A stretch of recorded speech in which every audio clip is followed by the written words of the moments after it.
Elevator চ্যানেলে আমি তোমাদেরকে ওয়েলকাম জানাচ্ছি। আহ, এই 2024 সালের যে এই জুন জুলাই মাসটা মে থেকে শুরু হয়েছে, এই সিজনটা আমরা জানি একটা অ্যাডমিশন সিজন। কেননা হায়ার সেকেন্ডারি পরীক্ষা হয়ে যাচ্ছে এবং যারা গ্র্যাজুয়েশনেও আছে, গ্র্যাজুয়েশন করার পর তারা মাস্টার ডিগ্রিতে তারা যাবে। তো মোটামুটি এই সিজনটা আমাদের একটা কলেজ স্কুল মানে কলেজগুলোতে একটা অ্যাডমিশনের কিন্তু টাইম পিরিয়ড আমরা বলতে পারি। এবার আমাদের ইনস্টিটিউট যেহেতু প্রফেশনাল ইনস্টিটিউট, মানে BTech, MBA, BBA, BCA, BSc IT, এই সমস্ত যে প্রফেশনাল কোর্সগুলো আমরা করাই, এই কোর্সগুলো করাতে গিয়ে আমরা দেখতে পাচ্ছি, কেননা আমাদের স্টুডেন্টের সাথেও ইন্টারাকশন হয়, গার্জিয়ানের সাথেও ইন্টারাকশন হয়। তো কিছু কিছু গার্জিয়ানের ক্ষেত্রে, এটা সব গার্জিয়ানকে বলছি না, কিছু কিছু গার্জিয়ানের ক্ষেত্রে আমাদের যখন ইন্টারাকশন হয়, মানে দেখা যাচ্ছে যে তাদের মানে গার্জিয়ান, কিছু কিছু গার্জিয়ানের মানে কি বলবো, অবহেলার জন্য কিন্তু স্টুডেন্ট সাফার করছে। তো এই ব্যাপারটা নিয়ে আরো আমরা ডিটেলসে আলোচনা করব। মিস্টার সৌভিক দত্ত আমাদের ডিরেক্টর এখানে উপস্থিত আছেন। নমস্কার। আপনার ক্ষেত্রেও হয়েছে, আমার ক্ষেত্রেও হয়েছে, গার্জিয়ান আপনার থেকে পুরো অ্যাডমিশনের ডিটেলস নিল, অথচ যেই সময়টা চলে এলো তখন কিন্তু আর সে যোগাযোগ করছে না। আবার পরীক্ষাও আপনার ধরুন দোরগোড়ায় চলে আসছে।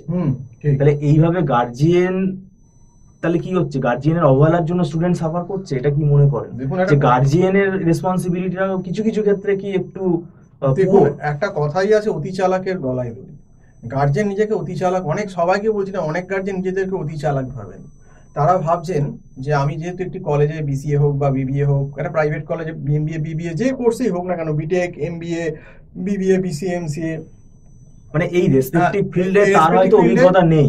নেই, একটা কলেজে উনি একটা লামসাম টাকা দিয়ে ভর্তি করে দিচ্ছেন, সেমিস্টার ফিস দিচ্ছেন, কলেজ থেকে গার্জেনকে একটা ভর্তি করাবার, যখন অবশ্যই যখন ভর্তি করাতে যায় তখন খুব ভালো ভালো কথা বলে সমস্ত কলেজরাই, যেখান থেকে সমস্ত কিছু হয়ে যাবে, কোনো কিছু লাগবে না, আপনার লাইব্রেরিতে বই আছে, সব পড়াশোনা হয়ে যাবে। কিন্তু ব্যাপারটা হচ্ছে, দেখুন, আমরা বলছি না, আমাদের স্টুডেন্ট মারফত দেখবেন কমেন্ট বক্সে যে ফিডব্যাকগুলো আমাদের চ্যানেলে আসছে, সেখান থেকেই বোঝা যাচ্ছে যে বেশিরভাগ কলেজেই সব কিছু, হয়তো 2-3টে এক্সেপশনাল কলেজ থাকতে পারে, সেটা আমি বাদ দিলাম, সব কলেজ হয়তো খারাপ না, কিন্তু এরা যা বলছে যে বেশিরভাগ কলেজেই নাকি ইন্ডিভিজুয়াল অ্যাডমিশন হচ্ছে না। এবং সব থেকে বড় কথা, দেখুন, এই যে সেমিস্টারের যে সময়টা, মোটামুটি আগস্ট সেপ্টেম্বর থেকে কলেজ চালু হচ্ছে, আর জানুয়ারি লাস্ট বা ফেব্রুয়ারি ফার্স্টে পরীক্ষা, তার মাঝখানে পুজো, কালী পুজো, ভাইফোঁটা, অনেকগুলো অকেশন আছে, নিউ ইয়ার থাকে, তো এক্ষেত্রে সময়টা কিন্তু খুব কম। এবং সিলেবাসের লোডটা এখন ম্যাকআউট যা প্রেসক্রাইব সিলেবাস করেছে, সে আপনি যে ফিল্ডেই বলুন, বিবিএ বলুন, এমবিএ বলুন, বিসিএ, এমসিএ, বিটেক বলুন, সিলেবাসের লোডটা খুব সাংঘাতিক। এবার গার্জেন কি ভাবছে, না আমি একটা সেমিস্টার ফিস তো কলেজকে একটা লামসাম দিয়ে দিয়েছি, আমি আবার পয়সা খরচা করে বাইরের একটা টিচারের কাছে পড়াবো? তো ভাবছেন না, এ পড়াবার দরকার নেই, কলেজ থেকেই আমার ছেলে বা মেয়ের মোটামুটি একটা ভালো কিছু হয়ে যাবে। কিন্তু এটা ওনাদের ভাবাটাও যে অন্যায় আমি সেটা বলছি না, কিন্তু বাস্তব আর মানে ওনারা যা ভাবছেন আর রিয়েলিটির মধ্যে তফাৎটা কিন্তু অনেকটা একটা গ্যাপ আছে। প্রথম কথা হচ্ছে, দেখুন, কলেজের পক্ষে ইন্ডিভিজুয়াল অ্যাটেনশন দেওয়া সমস্ত স্টুডেন্টের ক্ষেত্রে সম্ভব না, আর আপনাকে মাথায় রাখতে হবে সময়টা খুব কম। কাজে এই কম সময়ের মধ্যে স্টুডেন্টকে কি করে আমরা একটা রেডিমেড নোট দিয়ে বা একটু রেফারেন্স দিয়ে কি করে তৈরি করতে পারি যাতে অন্তত কনসেপশন জেনারেট হয়, সেটা কিন্তু আমাদের মতো প্রাইভেট টিচারের কাছে পড়লে সে কিন্তু সেই ইন্ডিভিজুয়াল অ্যাটেনশনটা বা গাইডলাইনটা পায়। সেটা কিন্তু কলেজে অনেক ছেলে মেয়ের মাঝখানে করা সম্ভব নয়। অনেক কলেজ, বেশিরভাগ কলেজের ক্ষেত্রেই সম্ভব। ধরুন একটা কলেজে হয়তো 60-8জন স্টুডেন্ট আছে, 60, তো একটা ক্লাসে যদি 40-50 জন স্টুডেন্ট থাকে, কোনো টিচারের পক্ষেই আমরা যেরকম ধরে ধরে একদম নোট ক্যাটাগরি করে পড়াই, সেটা পড়ানো সম্ভব না।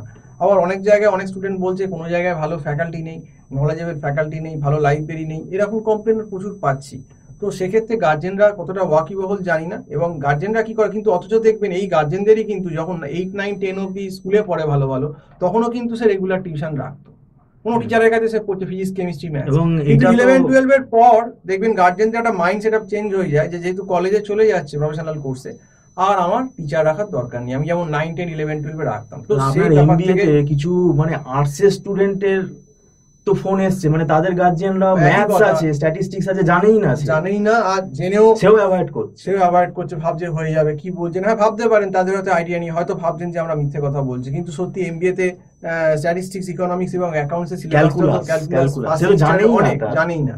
তো তাকে যদি পড়তে হয়, তাকে মানে আমার অলরেডি প্রায় 2টো ব্যাচ চালু হয়ে গেছে, একটা ব্যাচ ডিসেম্বর থেকে, আর একটা ব্যাচ বোধহয় এপ্রিল থেকে স্টার্ট হয়ে গেছে। তো সেক্ষেত্রে আরো যারা দেরি করে আসবে, মানে পরবর্তীকালে কেউ হয়তো জুলাইতে এলো, আগস্টে এলো, তো তাদের অবস্থা হবে কি, তাদেরকে আমাকে ইঁদুর দৌড় করতে হবে, মানে বুঝুক না বুঝুক সিলেবাসের পেছনে ছুটতে হবে। এবার যতই সিলেবাসের পেছনে ছুটি, এই সিলেবাসের লোডটা এতটাই ভয়ানক যে আর তো জুলাই মানে ধরুন July, August, September, October, November, December, January, 7 মাস, ফেব্রুয়ারি যদি ফার্স্টে পরীক্ষা, তার মধ্যে পুজো, কালী পুজো, ভাইফোঁটা, নিউ ইয়ার বাদ দিলে 1 মাস, মানে 6 মাসে এই যা সিলেবাস, এই 6 মাসে সিলেবাসের 70-80% কাউকে বোঝানো খুব টাফ, খুব তাড়াতাড়ি এগোতে হবে। কাজেই সময়টা কিন্তু অত্যন্ত কমে গেছে। আমি জানি না গার্জেন বা স্টুডেন্টরা কতটা সিরিয়াস। যারা ভিডিওটা দেখছেন, যারা কিন্তু বিবিএ, বিসিএ বা এমবিএ, এমসিএ বা বিটেকে একটা প্রফেশনাল জায়গায় ম্যাকআউটে পড়াচ্ছেন বা অন্য কোনো ইউনিভার্সিটি সিউতেও বা কোনো জায়গায় পড়াচ্ছেন, যেখানেই পড়ান না কেন, আমি কিন্তু বলছি সাবধান হয়ে যান এখন থেকে। আবার এটা কিন্তু ভয় দেখানোর ভিডিও না, এটা একদম প্র্যাকটিক্যাল ঘটনা। কারণ আপনি যখন এত টাকা অ্যাজ এ গার্জেন হিসেবে ইনভেস্ট করছেন নিজের ছেলে বা মেয়ের সেলফ ফাইন্যান্স কলেজ থেকে পড়ে, সেক্ষেত্রে কিন্তু এই সামান্য কিছু পয়সা আপনি স্যাক্রিফাইস দিতে হবে বলে যদি আপনি গা ছেড়ে দেন ব্যাপারটা, তাতে কিন্তু আলটিমেটলি কিন্তু আপনার যে ছেলে বা মেয়ে তার উপর কিন্তু এফেক্টটা পড়বে পরবর্তীকালে। কারণ দেখুন, কলেজ সমস্ত কিছু কমিটমেন্ট করলেও বেশিরভাগ কলেজেই কিন্তু কমিটমেন্টটা থাকে না। আপনি দেখবেন সেখানে কিন্তু অনেকেই জায়গায় দেখবেন এরা নিজেরাই বলছে, স্টুডেন্টরা, আমাদের কথাও না, যে সেখানে প্রপার ফ্যাকাল্টি নেই, বই নেই, রেগুলার ক্লাস হয় না। এক্ষেত্রে হয় তো ব্যাপারটা হচ্ছে, আর কলেজের পক্ষে সম্ভব না সব জায়গায় যে 60টার ভেতরে 60টা স্টুডেন্ট হয়তো একটা ক্লাসে একজন ফ্যাকাল্টি, সবাইকার পক্ষে অনেক সময় সম্ভবই হয় না যে ইন্ডিভিজুয়াল অ্যাডমিশন করে করে করে তাকে ম্যানেজ করাবে। তো সেই জন্যই বলছি, এই যে বললাম অতি চালাকের গলায় দড়ি। দেখুন, মেরিটোরিয়াস স্টুডেন্ট খুব নিজে ম্যানেজ করে নেবে, সে হয়তো 10 জনের ভেতর 1 জন কি 2 জন, কিন্তু বাকি 8 জনই কিন্তু পারবে না। তাদেরকে কিন্তু কোনো ভালো সিনিয়র লোকের গাইডেন্স নিতেই হবে। তো সেই জন্যই বলছি, যারা কিন্তু যে কোনো কোর্সই করাচ্ছেন কেন, বিবিএ করান, বিসিএ করান, এমবিএ করান বা বিটেক করান, যাই পড়ান না কেন, আমি কিন্তু বলবো মাথাটা সিরিয়াসলি রাখবেন। এবং যদি সত্যিকারের মনে হয় টিউশন লাগবে বা আপনার যে কোর্সগুলো বললাম যেগুলো আমাদের লেখা আছে, সেগুলোর ব্যাপারে আপনারা অবশ্যই আমাদের এই যে ফোন নাম্বারটা স্ক্রল করছে 9748161018, এই নাম্বারে কল করে কথা বলতে পারেন। সম্পূর্ণ ভিডিও দেখার জন্য অসংখ্য ধন্যবাদ। আজকে এই অবধি বলেই শেষ করছি। নমস্কার।